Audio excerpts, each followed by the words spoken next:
जय श्री राम बच्चों। तो हमने लास्ट क्लास में तुम्हें पढ़ाया था इलेक्ट्रॉन गेन एंथैल्पी क्या होती है, आयनाइजेशन एंथैल्पी से कैसे डिफर करती है, प्लस माइनस का में क्या अंतर है।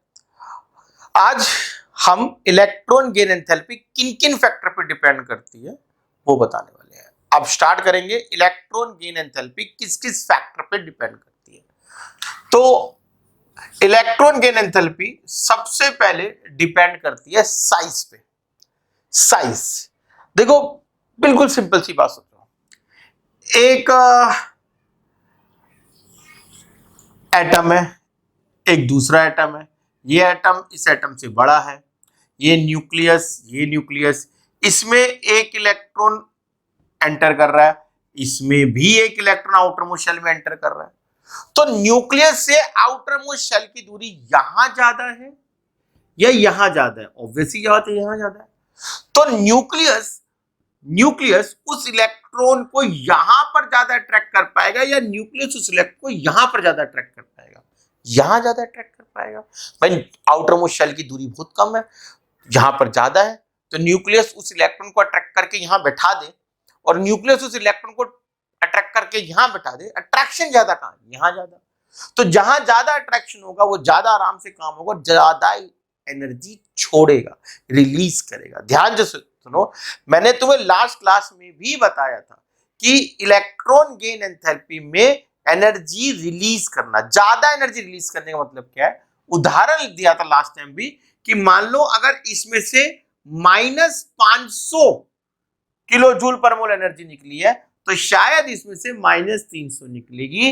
तुम्हारी मैथ्स ये कहेगी -300 ज्यादा होता है, लेकिन केमिस्ट्री क्या कहती है? -500 ज्यादा होता है, क्योंकि माइनस का मतलब एनर्जी रिलीज करने से, नंबर लाइन से नहीं है। तो हमने क्या करा, इलेक्ट्रॉन जब यहां पर आया तो हमने देखा कि जो छोटा होगा, छोटा साइज होगा, उसमें इलेक्ट्रॉन गेन एंथैल्पी ज्यादा निकल जाएगी। मतलब smaller the size more negative. देखो ये शब्दों का ध्यान रखना है, smaller the size more negative the electron gain enthalpy. इन शब्दों मोर नेगेटिव मतलब ज्यादा रिलीज। ठीक है, अब यहां पर एक बहुत ही फेमस क्वेश्चन है, तुमने बहुत सुना है स्कूलों में भी, जेई और नीट के प्रीवियस में भी बहुत सुना हुआ है कि देखो chlorine bromine iodine, chlorine bromine iodine. अब क्लोरीन से बड़ा है ब्रोमीन, ब्रोमीन से बड़ा है आयोडीन, साइज नीचे जाते जाते इंक्रीज करता है। जब साइज नीचे जाते जाते इंक्रीज करता है तो इलेक्ट्रॉन गेन एंथैल्पी नीचे जाते जाते क्या करेगी? डिक्रीज करेगी। ये ज्यादा एनर्जी रिलीज करेगा, ये कम एनर्जी रिलीज करेगा, और ये सबसे कम एनर्जी रिलीज करेगा अमंग्स द हैलोजन। एक क्या है? एक ग्रुप की बात चल रही है। जिन्होंने मेरी क्लास आयनाइजेशन एंथैल्पी वाली ली है, आयनाइजेशन एंथैल्पी वाली ली है, तो मैंने उसमें भी बताया था कि जब भी साइज वाला फैक्टर हो तो वो ग्रुप के अंदर देखते हैं, up to down group, period में नहीं देखते, ग्रुप में देखा करते हैं। ठीक है जी, नहीं है तो भैया एक बार देख लेना, दोबारा से रिवाइज कर लेना, उसको देख लिया तो इलेक्ट्रॉन गेन एंथैल्पी नीचे जाते जाते क्या होगी? डिक्रीज होती जाएगी, क्योंकि साइज इंक्रीज होता जा रहा है।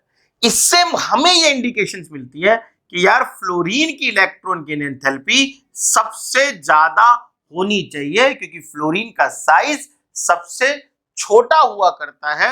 मगर असल में क्या होता है? फ्लोरीन देता है -333 किलो जूल पर मोल एनर्जी और क्लोरीन देता है -349 किलो जूल पर मोल एनर्जी। मतलब जो मैं सोच रहा हूं उससे उल्टा हो गया। ब्रोमीन और आयोडीन में सही चल रहा है, ब्रोमीन और आयोडीन में यही चीज फॉलो हो रही है, bigger the size smaller the electron gain enthalpy. ठीक है जी, मगर फ्लोरीन में क्या हुआ? साइज सबसे कम है तो हमें यह लग रहा है कि सबसे ज्यादा एनर्जी रिलीज करेगा, लेकिन ऐसा नहीं हो पा रहा। फ्लोरीन कम एनर्जी रिलीज कर पा रहा है, और ये एक एक्सेप्शन है, ये एक अपवाद है। और तुमने बार बार सुना है मेरे मुंह से कि भैया जो अलग दिखता है मार्केट में वही बिकता है। यही सबसे ज्यादा पूछे जाने वाला क्वेश्चन है इस टॉपिक में। कि फ्लोरीन की इलेक्ट्रॉन गेन एंथैल्पी -333 है, क्लोरीन की इलेक्ट्रॉन गेन एंथैल्पी -349 है। ऐसा क्यों हो गया? क्लोरीन ने ज्यादा एनर्जी क्यों रिलीज करी फ्लोरीन से? तो तुम्हें आंसर शायद याद होगा, नहीं याद है तो सुन लो। फ्लोरीन पे साइज छोटा होना उल्टा पड़ गया, फ्लोरीन बहुत ही छोटा था। अब देखो ध्यान से, फ्लोरीन क्या है? फ्लोरीन है 1s2 2s2 2p5 और क्लोरीन है 1s2 2s2 2p6 3s2 3p5। तो फ्लोरीन जो है न्यूक्लियस पहला शेल दूसरा शेल, फ्लोरीन में 2p में 5 है और क्लोरीन जो है 1s पहला शेल दूसरा शेल और तीसरा शेल, इसके 3p में 5 है। तो इसमें जब एक इलेक्ट्रॉन आना है फ्लोरीन में तो वो 2p में आना है, क्लोरीन में जब इलेक्ट्रॉन आना है तो वो 3p में आना है। 2p में पहले से ही 5 इलेक्ट्रॉन बैठे हैं, 2p बहुत छोटा हुआ करता है, पहले ही 5 इलेक्ट्रॉन बैठे हैं, उसमें तुम एक इलेक्ट्रॉन और लेके आ रहे हो तो अंदर के इलेक्ट्रॉन ही धक्का मारेंगे, चल बाहर, इतनी छोटी सी जगह में हमें रहने की जगह नहीं है, तू और घुस जाके, वो तो धक्का मार के भगाएंगे, वो धक्का मार के भगाने की कोशिश करेंगे, हम उसे इलेक्ट्रॉन को डालने की कोशिश करेंगे।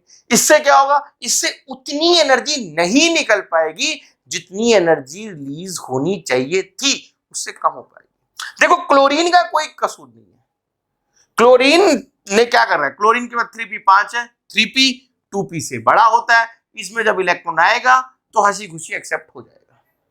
तो क्लोरीन तो उतनी ही निकाल रहा है जितनी निकालनी चाहिए। क्लोरीन ने ज्यादा नहीं निकाली, फ्लोरीन ने कम निकाली है। क्यों निकाली है? क्योंकि फ्लोरीन में इंटर इलेक्ट्रॉनिक रिपल्शन चल रहे हैं। फ्लोरीन में पहले से जो इलेक्ट्रॉन है वो 2p में है, 2p छोटा होता है, 5 पहले ही इलेक्ट्रॉन भरे हुए हैं, तो आने वाले इलेक्ट्रॉन को धक्का लग रहा है और जितनी एनर्जी निकलनी चाहिए थी उतनी नहीं निकल पा रही। इस टॉपिक का मोस्ट इंपॉर्टेंट क्वेश्चन, पहला फैक्टर पढ़ा हमने इलेक्ट्रॉन गेन एंथैल्पी का, क्या पढ़ा? साइज। ठीक है, 2 फैक्टर हो रहा है, वो भी करा रहा हूं, देखो आगे। देखो बच्चों, सेकंड फैक्टर है न्यूक्लियर चार्ज, मतलब एटॉमिक नंबर। आयनेशन एंथैल्पी में भी हमने यही सेकंड फैक्टर पढ़ा था, न्यूक्लियर चार्ज। और मैंने ये भी बताया था वहीं पर कि बेटा जब भी ये वाला फैक्टर होता है ना तो ये पीरियड के अलोंग चलाना है, जब लेफ्ट टू राइट जा रहे होंगे किसी पीरियड में उसके अलोंग चलाना है। तो मैं एग्जाम्पल भी वही लूंगा, ध्यान से देखो। तुम्हारे पास ऑक्सीजन है, तुम्हारे पास फ्लोरीन है, तुम्हारे पास 16वां ग्रुप है, तुम्हारे पास 17वां ग्रुप है। अब ऐसे तुम गए हो, ऑक्सीजन में भी इलेक्ट्रॉन चाहिए, फ्लोरीन में भी इलेक्ट्रॉन चाहिए, तो तुम्हें क्या करना है? तुम्हें ये देखना है कि जहां पर न्यूक्लियर चार्ज ज्यादा होगा वो उतना, मतलब जिस न्यूक्लियर चार्ज मतलब जिसके पास ज्यादा प्रोटॉन है वो इलेक्ट्रॉन को बहुत जल्दी तरह से एक्सेप्ट कर लेगा।